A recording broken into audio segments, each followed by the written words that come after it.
Slušate podcast Hrvatskog savjeta za zelenu gradnju nastao u sklopu projekta Top Clever. Projekt je sufinanciran Europskim LIFE programom i Uredom za udruge Vlade Republike Hrvatske.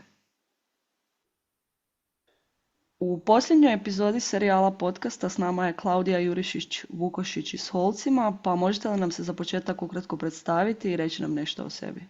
Dobar dan, ja sam Klaudija Jurišić-Vukošić, inženjerka građevine, a trenutno radim u Holcimu u segmentu betona kao voditeljica kontrole kvalitete betona. Kako je izgledao vaš profesionalni put od obrazovanja do prvog zaposlenja i trenutnog rada? Pa pohađala sam građevinski fakultet Sveučilišta u Zagrebu gdje sam završila diplomski studij na Zavodu za materijale. Po završetku fakulteta zaposlila sam se u ulozi izvođača kao inženjerka na gradilištu, te sam stjecala znanja i prakse uz mentore i naravno starije kolege poslovođe. Iako mi se sviđao posao i rad na gradilištu, još sam tijekom studija na smjeru materijali shvatila da je to moj put u kojem se želim razvijati dalje, posebice u području betona. Tako sam se zaposlila u Holcimu, prvotno kao tehnolog za specijalne betone. Tu osim što radimo direktno u proizvodnji betona i radimo kontrolu tekuće proizvodnje samog betona, mi se sviđa rad na pronalasku optimalnih i novih rješenja za neke posebne projekte i primjene. Što vas je privuklo građevini? Je li to bio svjestan izbor ili splet okolnosti tijekom karijere? Pa zapravo po završetku jezične gimnazije u meni je ipak prevladala neka želja već tada i interes za građevinarstvom i iz tog razloga sam upisala građevinski fakultet. Osjećala sam da je to smjer u kojem trebam ići, što sam samo sebi zapravo i potvrdila tijekom profesionalnog razvoja. Iako, ajmo reći da su strani jezici bili samo neki dodatni plus s obzirom na to da radim u multinacionalnoj kompaniji. Možete li nam predstaviti tvrtku Holcim i vašu konkretnu ulogu unutar nje? Koje točno poslove obavljate na trenutnoj poziciji? Dakle, Holcim Hrvatska je član Holcim grupe. To je globalna kompanija koja nudi inovativna i održiva građevinska rješenja, a Holcim Hrvatska se bavi proizvodnjom agregata, cementa i transportnih betona. Kao što i sama pozicija govori, u suštini se moj odjel bavi kontrolom kvalitete betona. Mi prema planu kontrole kvalitete, dakle, osiguravamo kontrolu kvalitete ulaznih proizvoda, sirovina, to jest cementa, agregata, vode i kemijskih dodataka, samog proizvoda tijekom proizvodnje, to je svježi beton i na kraju gotovog proizvoda, odnosno očvrslog betona. Ispitujemo i vizualno pregledavamo te sirovine i gotovi proizvod. Nakon što se provedu ta ispitivanja, ja radim analize rezultata ispitivanja. Osim kontrole proizvoda i sirovina, radi se i redovna kontrola i pregled samog pogona, odnosno tvornice betona. Mi optimiziramo postojeće mješavine i kreiramo nove mješavine, pružamo podršku prilikom ugradnje na gradilištu, posebice kod nekih specijalnih proizvoda, na primjer kao što je naš propusni beton Hidromedija, pjenobeton i slično. Dakle, osim provođenja kontrole i ispitivanja, tu je i vođenje dokumentacije prema zakonskoj regulativi. Posao je izrazito dinamičan i svakako se potrebno prilagoditi raznim situacijama na terenu i vanjskim uvjetima, ali s obzirom na broj lokacija i terenski posao, onda nijedan dan nije isti. Kako izgleda proces ispitivanja kvalitete betona? Koji su najvažniji parametri koje pratite? Pa dakle, sami proces preispitivanja same kvalitete betona kreće sa pregledom sirovina, vizualnim pregledom sirovina. Najčešće, dakle, to je samo agregat i nekim mjerenjima kao što na primjer vlaga. Zatim se ispituje ukoliko se ne znam koristi u pogonu reciklirana voda, ispitujemo tu gustoću na dnevnoj bazi kako bi se znali koliki udio smije biti u betonu i one komponente koje se ne mogu vizualno pregledati, dakle kontroliraju se otpremnice.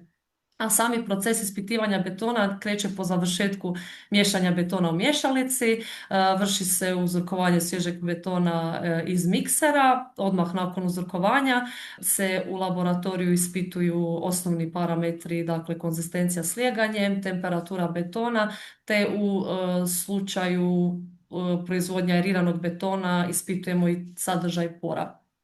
Nakon što se ispita svježi beton, se izrađuju uzorci za ispitivanje očvrstog betona. To su dakle kocke brida duljine 150 mm koje izrađujemo znači svakodnevno za ispitivanje tlačne čvrstoće, a po potrebi, ovisno o proizvedenoj količini betona, izrađujemo i uzorke za trajnosna svojstva.